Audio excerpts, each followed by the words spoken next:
দুর্নীতিগ্রস্ত অভিযুক্তদের বিরুদ্ধে অভিযোগ করে আপনারা পুলিশ এবং সরকারের উপর আস্থা রাখবেন।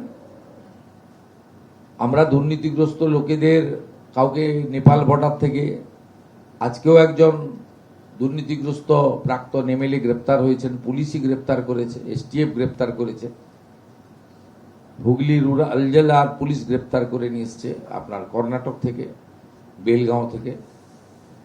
আমরা সেটা করব। আপনাদের যৌথভাবে জড়ো হয়ে কারোর বাড়িতে যাওয়ারও দরকার নেই।